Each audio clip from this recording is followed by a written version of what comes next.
Welcome to Preserving the Pantry, where I talk about everything related to food preserving. I am your host, Kathy Burgett. Hi, and welcome back to Preserving the Pantry. I want to talk today about honey.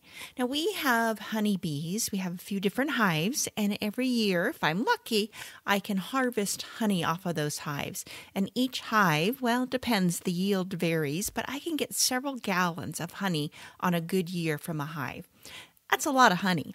And I give my honey away, but I have several gallons still stored in my pantry in the basement. I keep most of those in quart-size canning jars with lids on them. One thing that does happen with honey, though, is it begins to crystallize over time. Now, the crystallization of honey is you'll notice it's starting to get little crystals, sugar crystals, in the honey, and the honey will start to become thicker and may even look a little bit cloudy. This is totally natural and it happens with raw honey. And it doesn't mean that your honey is bad. In fact, your honey is still good. The taste is still there. All of the great benefits that you get from honey are still there, but the texture is different. You can use this honey just like you normally would. And you can add it to your oatmeal, you can add it to your tea. I use it still in my baking. But if you want a really nice, smooth texture in your honey, there is a way to get rid of those crystals. Again, the crystallization of honey is totally natural and happens. Part of it is because honey is such a super saturated sugar. It's over 70% sugar and very little percentage of water. The benefits of raw honey are that it just doesn't ever go bad. Well, you can find honey that's hundreds of years old that's still really good, as long as you keep it in a container with a lid on it. Honey, if you were to keep honey in an open container in a very high humid environment, that honey is going to start to absorb that humidity. That extra humidity added to the honey could actually allow your honey to spoil. So if you're storing your honey in one of those cute little honey jars, those little crocks that have a lid on it that you can put, dip your little honey dipper into it, use just a small amount in there, because unless you're using that up, and if you are in an area with high humidity, that honey in those little honey crocks, they're not totally sealed. So that could go bad. In a regular jar, it's not going to go bad. The reason that honey itself doesn't go bad is, one, is the honey itself has almost no moisture, very little moisture in it. It's very acidic. It has a pH level between 3 and 4.5. So bacteria and different microorganisms just can't survive in that type of environment. All raw honey will eventually crystallize. It's just a matter of time, the type of honey it is, and the temperature that your honey is stored in. The ideal temperature for the honey to crystallize is between 55 and 65 degrees Fahrenheit. Unfortunately, where I store my honey, it's about that temperature. So I tend to get that crystallization. There's a lot of different factors that are going to go into that. If you have a place where you can store your honey that's 70 degrees Fahrenheit, that's probably ideal for minimizing the crystallization of your honey.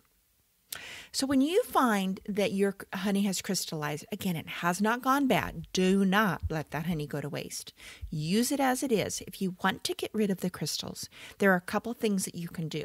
Now, first of all, store-bought honey usually does not crystallize, and that's for a couple of different reasons. First of all, store-bought honey is often pasteurized, which means it's heated to very high temperatures and then sealed. It's also filtered multiple times, which means really all you're left with is the pure sugar of the honey, and it still tastes great, but all of those benefits that you get from raw, natural honey are gone from that pasteurization and extra filtering.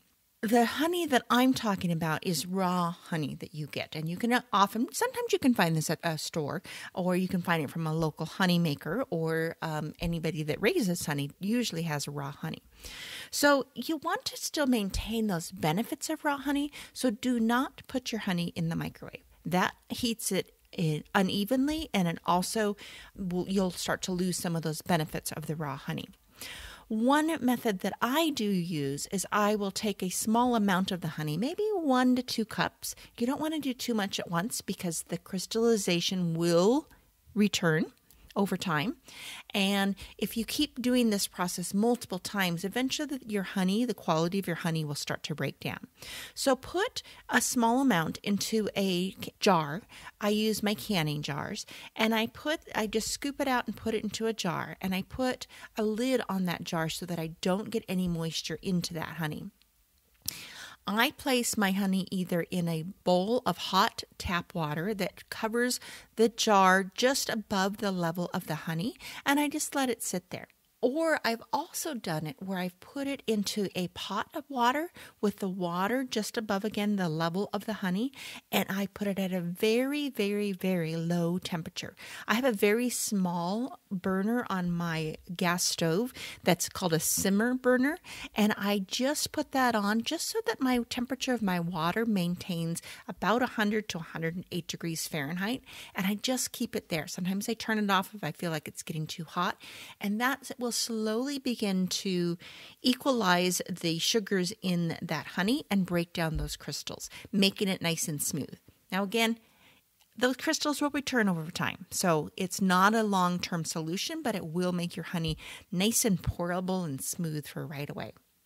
Honey has some amazing qualities when it's raw, natural honey, and you don't want to lose any of those, but you still want to be able to use your honey for here on out.